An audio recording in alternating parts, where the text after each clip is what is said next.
2025 at 7:33 PM. Melissa, could you please do a roll call? Keller, Here. Hedges, Here. Tice, Here. Pliska, Here. Hallinan, Here. Moats, Here. Lukasak, Here. Duval. Here. If we could please stand for the Pledge of Allegiance, followed by the invocation. I pledge allegiance to the flag of the United States of America and to the republic for which it stands, one nation, under God, indivisible, with liberty and justice for all. Our Father, who art in heaven, Hallowed be thy name. Thy kingdom come, thy will be done, on earth as it is in heaven. Give us this day our daily bread, and forgive us our trespasses, As we forgive those who trespass against us. and lead us not into temptation, but deliver us from evil. For thine is the kingdom, the power, and the glory forever. Amen.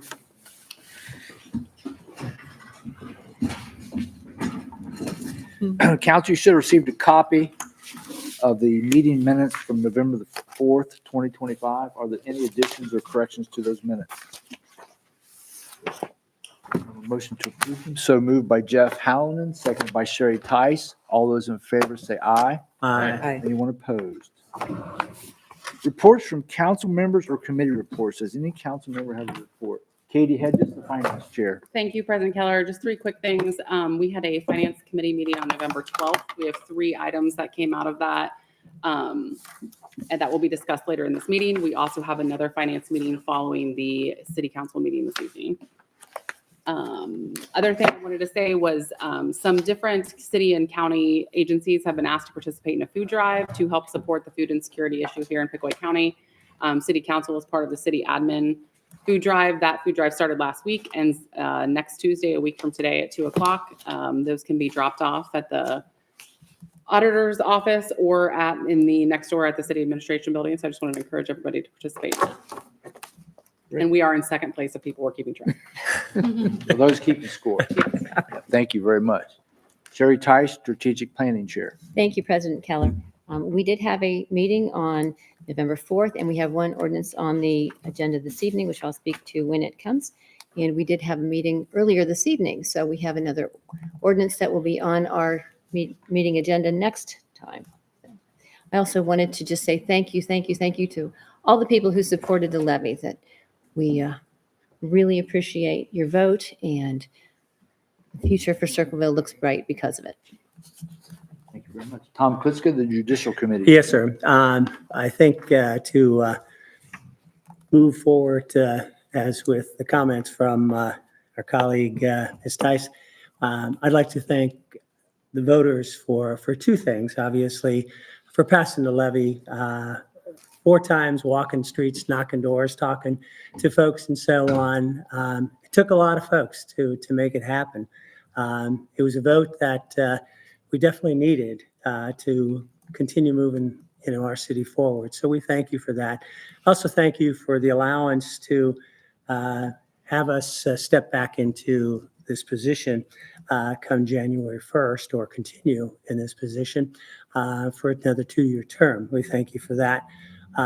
Also, I want to address a meeting that the mayor hosted this morning with members of the school district, their superintendent, Dr. Kim Haley, their treasurer, members of the board, our administration members, and then also members of P3.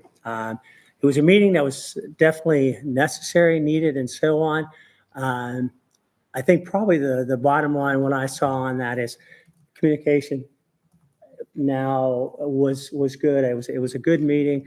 A lot of things, were addressed. We are not really able to do anything with what we currently have, but the future looks good as far as we're talking, we're communicating, and that's really, I think, what also they'd love to have us give everything, to them and so on, but we don't have the allowance this time around. It's doing the best we can as far as money-wise to them. So the communication will continue, but I think overall, everyone that was there got something out of that. So it was an education. I was there as an interested observer, and I think I got a lot out of it. education piece itself. So thank the mayor for hosting the meeting. Thank you. The other thing is that I spent probably about, let's say, a third of my life, adult life, as an active member of the Navy itself. And this year happens to be the 250th birthday of the Navy, the Marine Corps, and the Army. And I just want to acknowledge all the good people that have come before me during my time and currently serving. We don't get enough, we should say we don't give them enough time per se as far as in their favors, it seems like. But certainly, I attended a Veterans Day gathering celebration over at Tays Valley, where my granddaughter goes to school to South Bloomfield. And they did just a great job of honoring all the folks that have been there, who are serving today and so on. Want to thank them for that. But definitely, next year, I know the mayor is heading up our 250th celebration for the United States, and looking forward to seeing that goes. But just wanted to say thank you to all who have served and all the folks that are currently serving today, sir. Thank you. Tom, thank you for your service, as well as any other veteran who's with us tonight. So thank you. Anyone else over here? I will just add the kudos to the wonderful campaign to get the levy moving, and grateful for all the people that were involved in it. And I'm grateful that the fire department as well as the streets will benefit from that. As many of you know, I was not elected. I filled this position last December, and I lost by 29 votes, but my mantra for my campaign was serving people and not parties, and I will continue to serve or say more at my last meeting in December. Thank you very much, Audrey. Anyone else? I have a few things to announce. First of all, we will have a committee as a whole meeting on December the 2nd. That's our first council meeting. It will be at 6 p.m. prior to city council. We have a couple pieces of legislation related to appointing our clerks. And secondly, there may be other legislation added to the agenda as well that evening. I'm sorry, you said 6. 6 o'clock on December the 2nd. Also, council, we have a heavy legislation month ahead for the month of December. Is anyone planning to be absent the last two council meetings? Tom, welcome back. Thank you. That's good, because we have a lot of pieces of legislation to move through by year end. Just to say thank you so much. I appreciate all the support and understanding, and I will be here. Good. Good to have you back. Thank you. Lastly, as everyone's mentioned, 2 weeks ago was election night, a very important levy before the citizens of Circleville to support our fire and EMS and streets. And by a 2-to-1 vote, the levy passed. A lot of effort went into that by volunteers, community members, citizens, but all that effort was led by our own colleague, Katie Logan Hedges, has led the pack. And she needs to be acknowledged for the effort she put into that. She put her life into it for weeks and weeks and weeks leading up to the levy vote. And we should feel good that the levy passed, and it's going to set us up for the future. So, Katie, thank you very much. Thank you, Katie. Okay. Reports of city officials that are here tonight as council's guests. We have the auditor, law director, and mayor. Mark, do you have a report? I do not. Kendra, law director? Well, I think as everybody can see, based on the agendas for your committees, it's been a busy couple of weeks in the law director's office. So I think we have about 23 ordinances pending through the various components of committee, a couple more that you will see in the next couple of weeks. Couple of things to keep on your radar. Obviously, tonight you're going to look at the budget and hopefully do all the things you need to do regarding that. We will go into union negotiations. The notices have been served and we are starting those processes. So I anticipate beginning of the year, we will be addressing what some of those reopeners look like based on kind of where things have fallen out. But I just wanted to give everybody heads up and to get that on everybody's radar over the next few weeks. And I would recommend that at some point in well, maybe the next councilman get council's input on those reopeners before you get too deep in the negotiations. Yep. Thank you very much. Mayor Michelle Blanton. Thank you, President Keller, members of council. I just want to say, just as everybody else has, to the citizens of Circleville for putting their trust and acknowledging the efforts that we have put in to serve them best with our fire department and our streets department. We have great professionals that work for the city, and they have great experience. The average time that somebody has been here in some of those departments is over 15 years. And so that is a testament to those people working at the city and working in their respective industries and places that they work. And so I would hope that if they come and give recommendations to this body, that their recommendations are taken with great seriousness, and to know that those projects are not vanity projects, that it comes from years of experience. And so I would just like to say that to council, that as you're looking at some of these pieces of legislation that are coming before you, it is not simply pet projects. They are to put the city in a good place to move us forward and to prepare us for the future. And so I just wanted to say that as we go in to the next couple of meetings and pieces of legislation that are before you. Thank you very much. That's my report. Okay. Anybody have questions for the city officials that are here?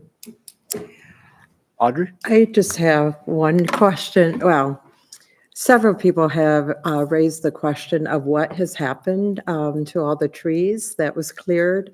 And I don't know if that was addressed, I don't think in the newsletter, but people were concerned about the environment, the water life, or, the wildlife, as well as, just the flooding. And is that part of the treatment plan? Or No, that is separate from the wastewater treatment plan project. I wish that Mr. Frost or Mr. Stanley would be here to give you the answer and the details on that project. For the most part, there was no regulation or anything that caused that to have to happen. There was some safety and security issues with the plant that we just invested tens of millions of dollars in to keep safe. And so that was an effort to be able to do that. We are currently working within the department and with state agencies if there are questions about that happening. For further details, I would ask that you talk to Mr. Frost or Mr. Stanley. Okay. Yeah. I would just add, I did speak to both of them, and one of the issues was that people were illegally trespassing on it and hunting on the property, which caused major safety concerns for that space. Yeah, we have property at the river, and our staff go through there. And so if they are back there and they don't know that people are on our property, that is city property. All of that is city property. And so if they don't know that people are out there, that becomes a safety risk for those very professional people that I just spoke of, who do their job well on a daily basis. Yeah, I was just received a number of different questions, about it, and it might be good to include that in the question and answer in the Absolutely. newsletter. Thank you for that Thank you. recommendation. And on that same subject, I also talked to Jim Stanley about that. Unfortunately, there wasn't any conversation about that before it happened, and I wish in the future that, the staff could include the tree commission in a conversation about, something that affects the environment this much and all the removal of trees. And also the arborist. We have a city arborist now, and we have a volunteer arborist on the tree commission. So it would have been nice to just have been a part of the conversation to find, a solution that maybe wasn't just clear cutting everything, because there is potential for erosion there. And certainly we need safety of our employees. That is a priority. But now we're going to have to, I guess, somehow rebuild, and we'll look forward to the plans for that replanting, hopefully, and making it a more pleasant area that is also safe for the men to go down. Michelle might recommend that in an upcoming maybe service committee meeting that Jim and or Brian come to the committee and just give an overall why we did it, who did it, was there cost involved, what's the plan going forward, just so that council and the public is aware. It's kind of after the fact, but at least we can have an update. Yeah, I think there was a press release that talked about those trees that came out from the Director of Utilities. So we can definitely make that happen. Okay. If Chairperson Duvall, if you have another meeting, we can have that done at service, or we can have it done at the next council meeting. Both of those gentlemen will be here on December 2nd. So we can make that happen. Include that. Good. Thank you. Any other questions? All right. Brings us to the portion of the meeting where the public can address city council. The public is welcome to come to the podium, and each person has 5 minutes to speak. Would anybody like to speak tonight? President Keller, I would.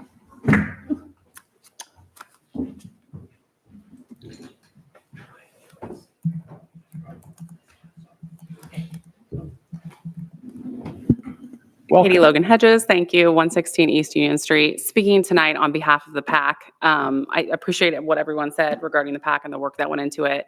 However, one thing I do want to point out is, when I was asked to help lead the PAC, I was asked to do that about 3 days before I found out that my dad was coming home with terminal cancer and that there was no course of action for him. So I did it. But was very clear at that meeting that I was only going to do it with everyone's understanding that anything that happened with my dad would take precedent over that.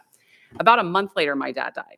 And, the thing that my dad has really taught me through the years, and especially when I remember clear as day, almost, 9 years ago, having a conversation with him saying that I was going to run for city council, the thing my dad really impressed upon me is don't you dare do this and run for city council and be a civil servant if you're not doing it for the right reasons, because everybody's going to be upset with you. You're never going to make everybody happy, and you're going to make no money doing it. And I laughed when he said that, and I've thought about that, and almost 9 years later, how true that is. And I want to thank those of you on council who were involved with the levy. It took an enormous amount of effort, an enormous amount of time. Audrey went door to door several times. Tom, you went door to door multiple times. You did it every time that we did it, which I appreciate. John did a lot of handing out. He did educating with different services. I don't think Barry missed a single PAC meeting we had. Jeff attended the PAC meetings. What we did, and I want to be very clear about this, took a lot of courage. It was not a popular thing to do what we did and to ask people to support that. It costs money. Nobody wants to do that. We, as many of us are Republicans, we're the no tax party, right? I just want to thank the people who had the courage to stand up and do the right thing, because that's a very, very difficult thing to do. And through a lot of work and through a lot of education, we were able to get that to pass pretty handedly. So for me, I'm going to sit up there for the rest of my time on council as long as the city will have me. And I'll remember that the only thing that matters is that we do the right thing and that we have courage to do the right thing, regardless of what we're worried about people might think or whether or not they'll vote for us next time. So just wanted to add that, wanted to say it to everyone who worked toward it. I really appreciate it. We couldn't have done it without everybody's support. Thank you, Katie. Thank you very much. Brian, come on up.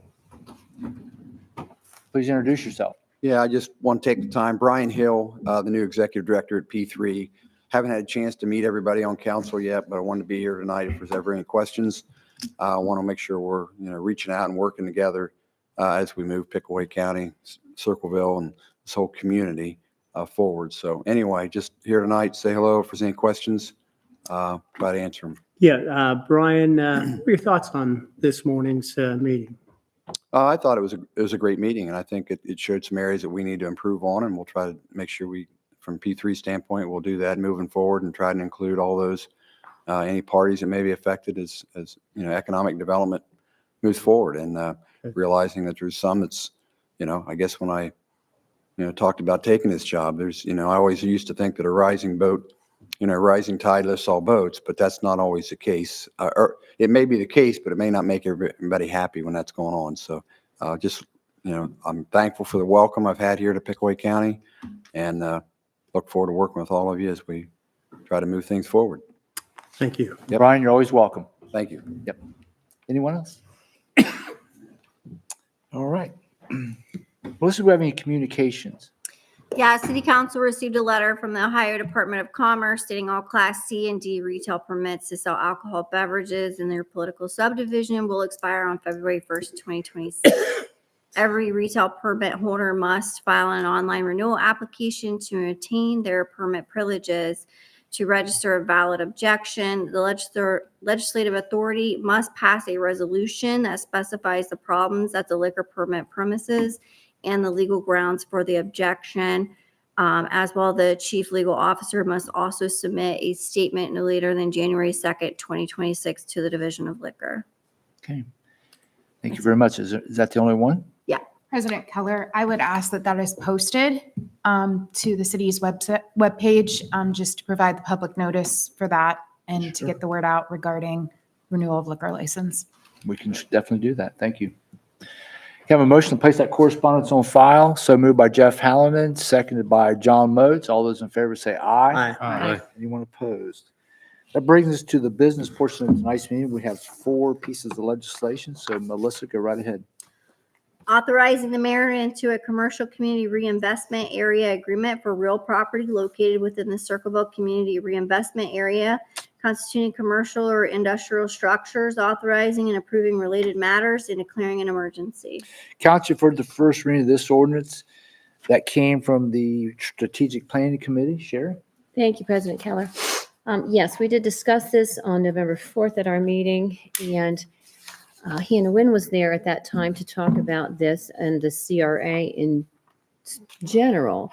I don't believe we had the mayor at that meeting. Were you there? Or the P3 representative. I asked her at that time if the school districts, the joint vocational school and the Circleville City School District had been, in agreement with that, because they are mentioned in the ordinance to get $2,500 a year for the 15 years, I believe, of the CRA. And Hannah said that P3 had negotiated this and it was brought to us. And so now we're hearing about the meeting this morning, and which I was not able to attend. We have a letter from the school district. They are evidently not pleased with this. Is that correct? Would you like to talk about how the school district is responding to this? Yeah, so we did, I believe it's by statute that they're required to be notified at least 14 days before this is presented to you. And so that notification was done, and that is actually what prompted their conversation.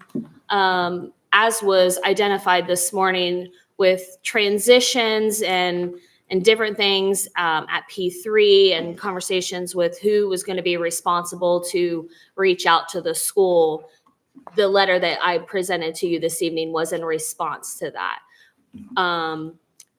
This is the first time that has happened. This is the only time that will happen, as was talked about today. It was something that I think one person thought another person was going to do it, or thought that they had already done it. And so the school district sent the letter, and our response was to meet with them this morning. You can see the school district is not here. They let me know that they were not going to be here this evening for this meeting, but felt that Tom and I and Brian would be able to let you know how that conversation went today and what its resolution was. They understand that as of today, we may not be able to do anything for this developer. This CRA agreement is 75% tax abatement for 15 years. It does not require the school's permission to do it, although we know that we would like to be a good neighbor to our school district. And so that's what the premise of the conversation was today with them, was to let them know before they get the notice that this was happening. And so we left very, very cordial and in a very friendly spirit today. And as Tom said in his comments earlier, very educational for all of us. I don't think that there's a single person, whether they were from the school district or from the city or P3, that did not walk away with at least some piece of knowledge. And we talked about a variety of things as it relates to property taxes and school funding and how tax abatements can impact them. And when we did the Alto project, when we talk about residential, the city has put in its policy that we require a school impact study. This is the first commercial property that we have seen that the developer has asked for an abatement in some time. And so, again, we left that meeting with an understanding that conversations would happen earlier in the future. I don't know, Tom, Brian, if you want to speak to anything else. One thing, I know, we were comparing, or actually, Tony Reeser, the board president for the district, brought up about Tays Valley and how they are doing things, and it's not the same as we do. And that was kind of, one of these things, well, they were getting 100 and we're only getting 75 and so on. Perhaps maybe we could have had that discussion earlier. Perhaps maybe we could bring someone in from Tays Valley, just, for all of us to talk to that individual or two would be most helpful, I think. I think Yes, what's ma'am. really important in some of this is when we are doing these property developments and Brickler's coming in and presenting that stuff, those are the questions you need to ask, because the legal advice that you're going to get is you shall consider the school's opinion, but it's not, their permission's not required for this threshold. Which makes So sense. I think that those are questions, though, as an entire council on behalf of the city and my representation on behalf of the city is we do need to be asking that. Because obviously legally they're entitled to things. The CRA is its own governing entity, Right. not the city, the CRA. So, and so those are things that I would urge everybody to do. And when you consider these property developments that are coming through, those are some of the questions that need to be asked. Which makes sense. Brian, I think, has a comment too. Yeah, again, and I'll take blame for the lack of communication on this to the school district, but the negotiations was done, prior to me, but it was what the agreement was, or the payment in lieu, if you will, really mimicked another project that was done prior to that some years ago. There's the Hampton Inn. Yeah. It was Similar. a very similar project. Dollar amounts being paid out are very similar. The part that I dropped the ball on was not going out and actually talking to the school district about it, even though the law says we don't have to. We should have, and intended to, but that didn't happen. But as far as the payments, and then you go back and you look at even the projects that they referenced, the Alto project, I don't think there's the revenue coming from that project that they think there is coming from it. It's nice, but not. It's really, when you compare it, it's very similar to what this project is. So. One of the biggest concerns, though, too, with the school district is that the money's not coming from the state. Right. They're not getting what they used to get. Which is And- really out of our hands. Exactly. Right. I mean, it's And- state legislature has to give. Right. And one nice thing about this project, it's bringing investment. It's not bringing, more costs for, students. more No, costs there's for no the school. students involved. Right. And they acknowledge, the school district acknowledged that and understood that. So, but they are trying to find ways to fund their school. And I think one thing is, though, too, they said, that the state is looking more at the private and not supporting the public side of education. And that's where they're having some major turmoil because of that. Yeah, and I'd rather not get into that debate tonight because we can. It's not a debate for us to talk. Right, But right. that is part of Yeah, what their concern is. that raises their concerns, and the whole property tax discussion. Mhm. Yeah, it's on anybody that's funded through property taxes is watching that closely. Yeah. Absolutely. All in all, at the meeting today, we said that we would bring this forward to council. You have all of the information that we have, and we've provided a synopsis of that meeting that was addressed as soon as we found out. That's a good point. Yeah, thank you, Brian. Okay, is there a motion? Motion to suspend the rules? Motion to suspend the rules by Sherry Tice, seconded by Audrey Lukasak. Roll call, please, on the motion to suspend council rules. Hedges. Yes. Tice. Yes. Pliska. Yes. Hallinan. Yes. Moats. Yes. Lukasak. Yes. Duval. Yes. Council, you're free to act on the ordinance. Motion for passage? Motion for passage by Sherry Tice, seconded by Katie Logan Hedges. Roll call, please, on the motion for passage. Hedges. Yes. Tice. Yes. Pliska. Yes. Hallinan. Yes. Moats. Yes. Lukasak. Yes. Duval. Yes. The ordinance passes. Is assigned 1178-2025. An ordinance establishing the railroad overpass grade separation fund to accumulate revenue and disperse expenditures for capital improvements to the railroad overpass grade separation. Council, you've heard the first reading of this ordinance from the Finance Committee. Thank you, President Keller. So this is in regards to the upcoming project for the railroad overpass grade separation. We have to create a fund specific for the 10% that we have to have for the city match for this project. It is estimated at $25 million. So we will need to have $2.5 million in a fund before that project starts. This would allow that fund to be created. The plan is to have $1 million put in that fund from the general fund in 2025, and then $500,000 a year in subsequent years for 26, 27, and 28. So this did come from finance with a recommendation for passage. Okay. Any other questions or comments? Is there a motion? Motion to suspend the rules. Motion to suspend the rules by Katie Hedges, seconded by Audrey Lukasak. Roll call, please, on the motion to suspend the rules. Hedges. Yes. Tice. Yes. Pliska. Yes. Hallinan. Yes. Moats. Yes. Lukasak. Yes. Duval. Yes. Council, you're free to act on the ordinance. Motion for passage? Motion for passage by Jeff Hallinan, seconded by Tom Duval. Roll call, please, on the motion for passage. Hedges. Yes. Tice. Yes. Pliska. Yes. Hallinan. Yes. Moats. Yes. Lukasak. Yes. Duval. Yes. The ordinance passes. This is assigned 1179-2025. In ordinance amending the annual appropriation ordinance in the General Fund 101 Income Tax Revenue Fund, 202 City Permissive Motor Vehicle Tax Fund, 205 Safety Forces 0.5% Tax Fund, 212 Safety Forces 0.5% Tax Fund, 227 Waterworks General Obligation Bond Retirement Fund, 821 and Sewage Disposable Works Debt Service Fund, 933 of the City of Circleville. Council, you've heard the first reading of this ordinance, again from the Finance Committee. Thank you, President Keller. So this was housekeeping number 9 for us through the year. It is a total net of just under $9,000. It was a lot of budget moves for personnel lines to end the year for the budget. And then there was also 4 different utility department loans that got paid out as well. Mark, anything else you want to highlight? The big thing I would say is the park improvements in 101.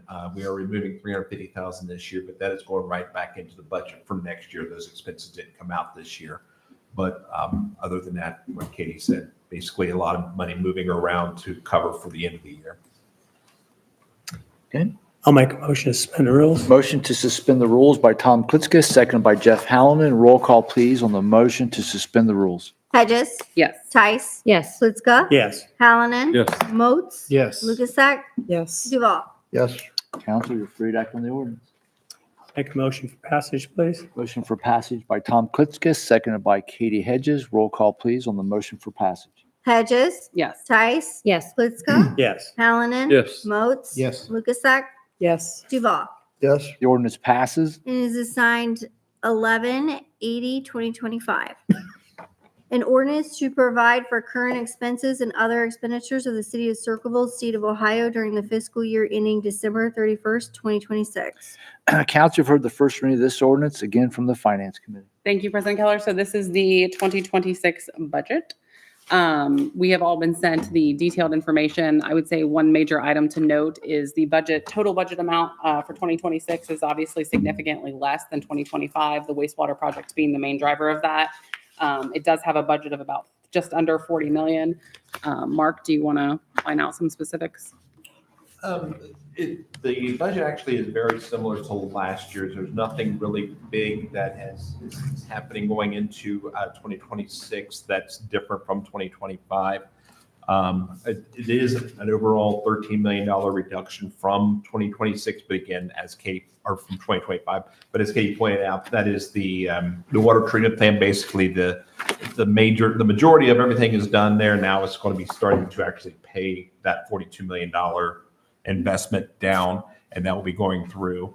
But other than that, just to kind of give you a overview of the city budget, the city portion, not including the utilities, is actually 21.819 million, and the utilities is 17.63. So again, you see that the utilities is a large large consideration that does show up on our budget. But again, the actual budget that we're looking at is the 21.819 million.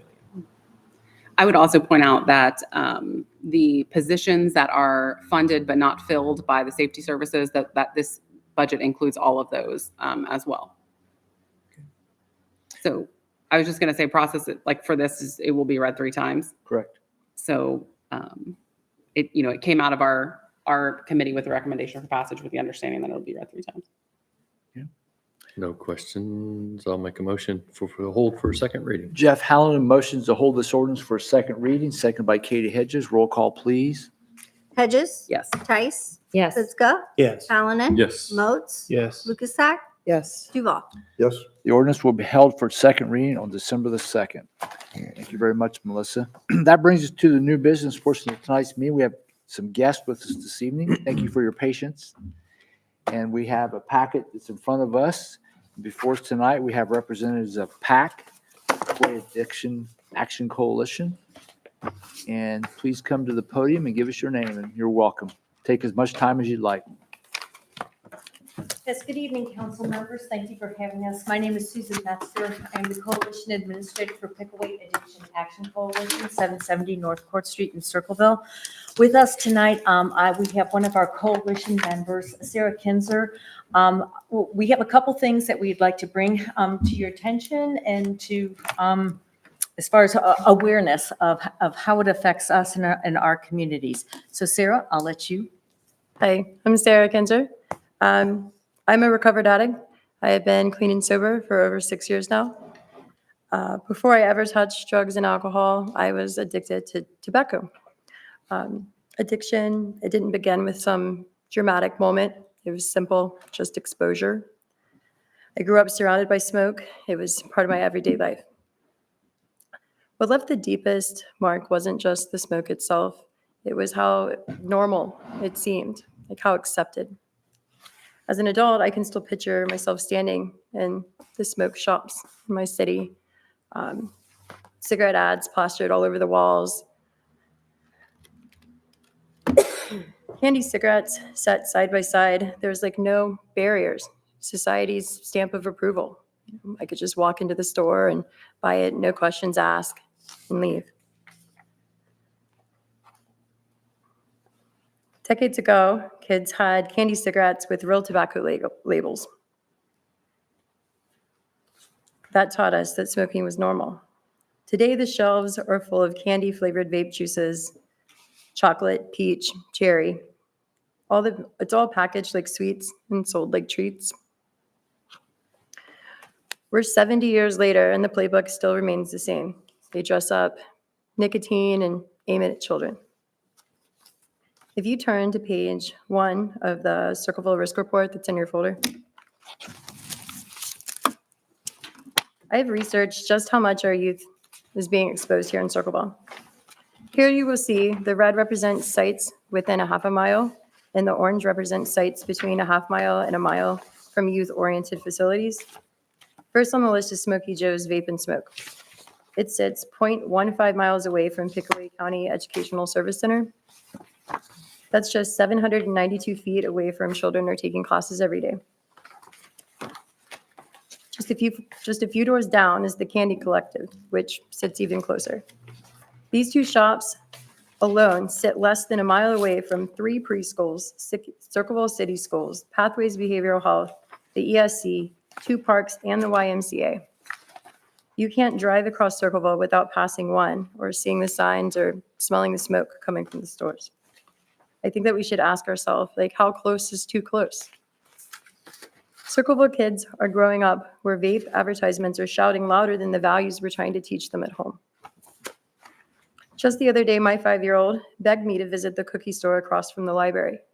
It is a smoke shop disguised with a bakery sign, cookies, real big in the window. My 7-year-old also mistook another store because of the bongs in the window that looked like little monsters. He thought it was a toy store. He's very interested in going in. Children don't see nicotine. They're seeing these candy colors and cartoon logos and all the flashing lights. It's really appealing. Experts, including the American Heart Association and the CDC, recommend buffer zones around schools and limits on retailer density. If you open your folder and look at the zoning works document, you will see that other Ohio cities have already secured protections by setting firm boundaries and choosing leadership that's putting our children first. Cleveland and Mommy defines smoke shop as any retailer with greater than 20 to 30% of floor or shelf space dedicated to smoke-related products, or by more than 20% gross sales from those products. Burnswick uses buffer zones, requiring 3,500 feet from schools, parks, churches, and other vape shops. If they can do it, so can Circleville. I understand that Circleville has a moratorium prohibiting marijuana retailers in the city. However, these shops are selling more than tobacco. They are selling THC products like the Delta 9, which are primary psychoactive component in cannabis, and it has been proven to have a detrimental effect on our brains. According to the National Institute of Health, a recent study reveals that using Delta 9 leads to long-term neuropsychiatric health issues among adolescents, not adults, adolescents. I believe that we're faced with a public health emergency, a crisis. A permanent zoning revision with updated definitions could give our city the clarity to regulate vape and tobacco shops and reduce the exposure. Today, we can see how simple changes to local policy can make a real difference in keeping our youth safe. For instance, in Philadelphia, a retail licensing policy with a 1,000-foot buffer zone around schools was able to reduce retailer density by 20%, lowering the number of shops near schools by 12%, all within 3 years. Our kids can't choose the environment that they're growing up in, but we can choose the environment that we're building around them. Do we want their path home from school to be lined with temptation or with safety? How close is too close? I would like to ask you to act, not just as leaders, but as parents and as neighbors and as the role models that we all look up to. I think that we could really clear the air and protect our children now and for generations to come if we make some of the same moves that other cities across Ohio and even the United States has been making. Thank you. Very good. Thank you. Thank you, Sarah. Sarah did put a lot of work into this Yeah. to go from, I mean, she was with coordinates to coordinates. It is very amazing to see of how our children, as Sarah mentioned, on their way to school, on their way to these places of the library, of what they interact with. And I know that in February, you have to make a decision when it comes to the cannabis being brought into our community. What more do we want to put on these youth? We want to have thriving youth. We want to have healthy youth. And to know that this is only a portion of the number of vape shops, smoke shops, cigarettes, and including gas stations and a few, that have just popped up recently, probably within the last 6 months. It is, it's awakening to see as you go, as I call our main streets, Court and Main, of how many businesses. I realize businesses, the owners of the building have to have the rent, but this is not the type of rent that we want to be able to put toward our youth. So first of all, I asked council members of what Sarah presented. Do you have any questions for her and her research? No, I will comment. A lot of the stores are disguised, by their signage and their things in the windows or the things they have out front. And a person would make an honest mistake to walk in and realize, oh, this is not what I thought it was. Yes, very much so. Yeah. Very much so. Okay, if Thank not, you. go Thank ahead, you. Bonnie. Thank you for putting even the list together, because I remember asking somebody, just how many vape shops do we have? And it's like, and to see how close they are to the different places. Very good research. Thank you. Did I misunderstand? I thought the governor had outlawed these, not the controlled that we talk about possibly putting in Circleville, but the guys in the small shop that the kids are getting. And that I thought the governor said that we're not going to do that anymore. Apparently that's bad information. He did, but however, that was overturned by a court. So Right now, what's pending is what just passed in the bill, the Farm bill. budget, the federal bill, in terms of, I believe, within a year, as the legal opinions come out, it is looking at phasing out the Delta 8s, the THCA, which is an exception to our moratorium that we can't get around right now, is the THCA. So those are things that as the information is released, is exactly what was signed last week and all of that, and the legislative updates are provided, that'll be additional information that I'm able to advise council on when we get to the discussion of the moratoriums and how do we limit, or if we're going to limit, how we go about doing it. Thank you. Yes, you have 1 year to be able to determine that. But again, referencing what Sarah put together, substance use trends among Pickaway County, I know that we have spoken before council in previous opportunities of what this would look like within our schools, or how our protective factors being broken down, what parents are saying and what the kiddos are saying in regards to that. So she has been able to, the Ohio Local Protection Zoning That Works. These are communities that have actually put this in place and stop. We don't want your business anymore. I'm sorry, it is not the business and the health awareness that we want to make towards our youth. From Bexley to Brunswick, we have worked extensively as far as doing research with Ravenna. They are the movers and the shakers. And I'd like to see Circleville to be a mover and a shaker to say, we need to put an end to these types of businesses coming in. So with that, I'm going to segue into the second portion of our presentation, and that has to do with the request for opioid settlement dollars. This is going to be on the right-hand side of your folder that we shared with you.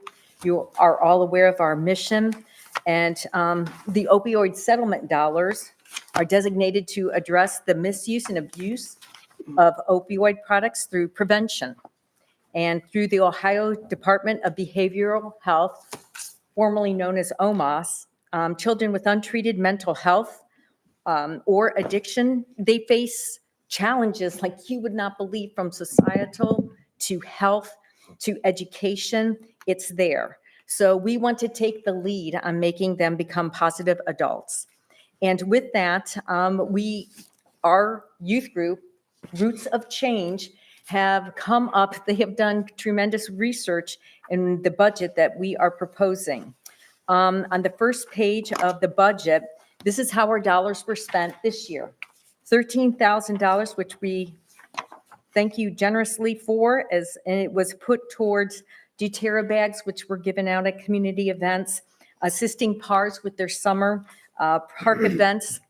They requested if we would invest into supplying some bounce houses. No problem there. And then we devoted our dollars also to bringing in Harry Miller, which is the former OSU football player with mental health and contemplated suicide, where the students from the 4 public schools were brought in, and from the private schools, they were invited as well. And he made a definite impact in that. And so we sent some funds towards that. Within your folders, you're also going to see a scroll pen that each one of the students received. As you open that up, it will have 988-211 and all of our local recovery help services, from PARS to Scioto Paint Valley to Autumn Behavioral Health, so that the kiddos can, say, okay, maybe I need to get in touch with them. And then also in the slot is what we call a calming strip, just something that can maybe relieve the stress at the moment for those kiddos who might be experiencing something. So if you flip the page over, this is our request for 2026. Again, we're looking at a guest speaker to bring in to the youth. Our marketing committee, we figure if we don't go big and as far as go home, we are trying to work with Ryan Day at this time to bring him in to talk with the kiddos. These doTERRA drug pouches are definitely used within the community at our events, and they're a way to reduce over-the-counter medications, prescription medications, so they are not just thrown within our waterways. Again, assisting PARs, the inflatables, they seem to like those, and we are happy to assist them in that. And then the promo items, to itemize that out, a little bit over $500 for like giveaways and candies and more stickers and encouraging things that they can put onto their water bottles. But this next item of an additional $15,000, it comes from ROC, Roots of Change. Students represented from the 4 public schools. This is what they want to do. And as we kind of look at this penguin mascot, you might think, really, Susan, really, Pack? It makes the connection. It's not just a little inflatable. This character will have the eyes, the facial features, the body look of someone that a young kiddo, and maybe even like 3rd, 4th, and 5th grade, to say, hey, how's it going? And this mascot, we'll have its facilitator, its carrier, whomever that may be, because we don't want that person in that costume would most likely change at events. But it's the whole idea to make that connection for this specific theme of we're worried about, as far as what the kiddos may get into, that this person, this mascot can lead to promoting, healthy ways, and that this mascot could also partner with each school district. So like Circleville Tigers, their tiger mascot. And then you have our penguin mascot. They're doing things together. You're at the football games, you're at the basketball games. They may be at, some of the activities that the school hosts. With that, some activity sheets that would be able to be printed off for prevention messaging. Stickers, of course. If you're going to have a penguin mascot, you got to have something that you're going to be giving out to. And you might be thinking, where did this all come from? PAC, our staff, and coalition members did attend the CADCA mid-year. It is National Training Prevention, and one of the schools went ahead and ventured into this, and it just like soared within the community, within each schools, and it was cool to care in regards to taking care of yourself. In order to do some of these events, we're asking for a pop-up tent, silicone bracelets, stress balls, that this could be given out at events, and then one of the things that we feel goes very well in coordination with that is the Operation Parent book put out by Operation Parent. It's a parent resource book. And every student would receive this along with their guardian. And it allows them, they are the first educators of that young kiddo, that they can have that conversation. We always say, keep the conversation going. Conversation starters. How do I do this? How do I talk to a 2nd grader about mental health, social media, friendships, and bullying? This is something that we are really, striving for. And again, ROC, Roots of Change. And that is brought up within our newsletter that is also in your packet, that it, talks about what they have done. Some of our youth that were had the photo op, as far as with Harry Miller's statistics, that we can supply all the statistics, and our kiddos will be surveyed again here in spring of 2026, 7th, 9th, and 11th graders, to see how are we doing on alcohol and tobacco, and again, marijuana coming into the scene. And then just to share with you some of our impacts of how we have grown since our inception in September of 2016. So we're about 9 years or so into this, and everything that we've been able to do. So again, we are requesting gratefully if you would consider the amount of the total package of $28,000 from the opioid settlement funds. Any questions? Thank you for your report of how the funds were used and for 2026. So we need to send that through a committee to appropriate the money. The additional, I believe, will need to be appropriated. I believe the standard 13,000 a year is already appropriated, provided they provide the report. Right. So any additional requests will need to be appropriated through a committee to make sure there's funds available. They've gone through finance so far. Okay, so just add that to your agenda the next time you meet. So we'll add that additional request to the finance committee. We Okay. don't know when that's going to be, right?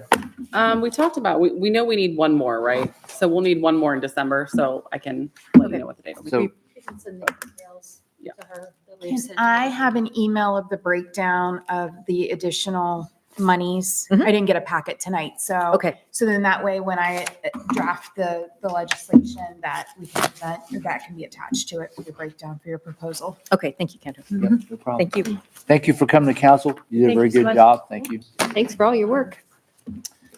Council, that's all we have under new business tonight. I'd like to entertain a motion to adjourn. I'll make that motion. Motion by Jeff Howland to adjourn, second by John Moats. All those in favor say aye. Aye. City Council is adjourned at 8:28 PM, and we will be transitioning to the Finance Committee in about Thanks, Tim. 2 minutes.